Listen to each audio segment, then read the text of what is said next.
আলহামদুলিল্লাহ নাহমাদুহু ওয়া নুসাল্লি আলা রাসূলিহিল কারীম আম্মা বা'দ।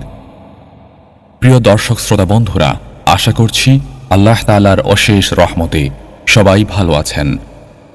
আজকে আমি আলোচনা করতে যাচ্ছি দোজখের দারোগা ফেরেশতা মালিক আলাইহিস সালামকে নিয়ে। মালিক আলাইহিস সালাম ইনি দোজখের দারোগা। ইহারই উপরে দোজখের যাবতীয় ফেরেশতার দায়িত্ব অর্পিত আছে। 7টি দোজখের অধিবাসীদিগকে শাস্তি প্রদানের জন্য মাত্র 19 জন ফেরেশতা নিযুক্ত আছে। মালিক ফেরেশতা তাদের নেতা। ইহার মতো কুশ্রী ও ভীষণাকৃতি ফেরেশতা আল্লাহর সৃষ্টির মধ্যে আর কেহই নেই। হযরত রাসূলুল্লাহ সাল্লাল্লাহু আলাইহি ওয়াসাল্লাম বলেছেন, আমি মেরাজের রাত্রে জিব্রাইল ফেরেশতার সাথে 6ষ্ঠ আসমান অতিক্রম করে যাওয়ার পর একজন অতিশয় কদাকার ও ভীষণ আকৃতির ফেরেশতা দেখতে পাই। সে এমন বিরাট আকৃতি বিশিষ্ট যে তার এক কাঁধ হতে অপর কাঁধ পর্যন্ত পৌঁছাতে একজন লোকের 1000 বৎসরের প্রয়োজন হবে। তার মতো বিরাট ও কদাকার ফেরেশতা আমি তৎপূর্বে আর কখনো দেখিনি। আমি জিব্রাইল ফেরেশতাকে উহার পরিচয় জিজ্ঞেস করলে তিনি বললেন, এর নাম মালিক ফেরেশতা। এরই উপরে দোজখের সম্পূর্ণ দায়িত্ব অর্পিত আছে। হযরত রাসূল আকরাম সাল্লাল্লাহু আলাইহি ওয়াসাল্লাম বলেছেন, আমি মালিক ফেরেশতার নিকটবর্তী হয়ে বললাম, আসসালামু আলাইকুম, কিন্তু সে কোনো উত্তর দিল না। তৎক্ষণাৎ আল্লাহর তরফ হতে আদেশ হলো, হে মালিক, আমার প্রিয় বন্ধু তোমার সামনে উপস্থিত হয়ে তোমাকে সালাম জানিয়েছেন, অথচ তুমি তার উত্তর না দিয়ে ভয়ানক বেয়াদবি করছো। মালিক ফেরেশতা তখন তাড়াতাড়ি আমার সালামের জবাব দিয়ে অত্যন্ত ভক্তি ও সম্মানের সহিত বলল, ইয়া রাসূলুল্লাহ সাল্লাল্লাহু আলাইহি ওয়াসাল্লাম, আপনি যাবতীয় পয়গাম্বরের নেতা, সকল উম্মতের উপরে আপনার উম্মতের শ্রেষ্ঠত্ব। আমি তাকে বললাম, হে মালিক, দোজখের বিষয় কিছু বর্ণনা করুন, যাতে আমি এ সম্পর্কে উম্মতদিগকে সতর্ক করতে পারি।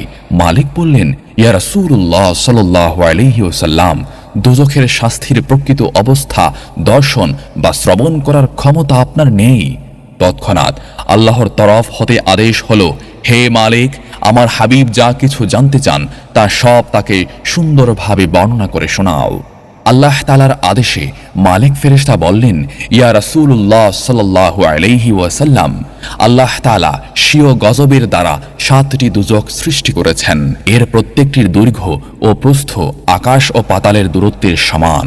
ইহা এমন ভীষণ অগ্নিতে পরিপূর্ণ যে ইহার এক সরিষা পরিমাণও যদি এক পর্বতের উপর স্থাপন করা যায় তবে সম্পূর্ণ পর্বত ভস্ম হয়ে দোজখের অগ্নি পুনরায় দোজখে চলে যাবে। সর্বমোট দোজখ 7টি। উহার প্রত্যেকটির ভিতরে 70,000 করে অগ্নি পর্বত আছে। প্রত্যেকটি পর্বতের সহিত 70,000 করে দরজা আছে। প্রত্যেক দরজার ভিতরে 70,000 করে গৃহ আছে। প্রত্যেক গৃহের ভিতরে 70,000 করে কক্ষ আছে। প্রত্যেক কক্ষের ভিতরে 70,000 করে বিরাট অগ্নির সিন্দুক আছে। প্রত্যেক সিন্দুকের ভিতরে 70,000 করে বড় বড় সাপ ও বিচ্ছু আছে। সেই সকল সাপ বিচ্ছু একবার দংশন করলে 1000 বৎসর পর্যন্ত ইহার যন্ত্রণা অব্যাহত থাকবে, অথচ উহার প্রত্যহই দোজখবাসীদিগকে দংশন করতে থাকবে। এই ভীষণ যন্ত্রণাও তথায় কাহারও মৃত্যু হবে না। এতদ সম্পর্কে আল্লাহ রাব্বুল আলামিন তার পাক কোরআন মাজিদে ঘোষণা করেছেন, লা ইয়ামুতু ফিহা ওয়ালা ইয়াহইয়া, অর্থাৎ সেখানে তাদের কারো মৃত্যু হবে না, অথচ তারা বাঁচার মতো করে বাঁচবেও না।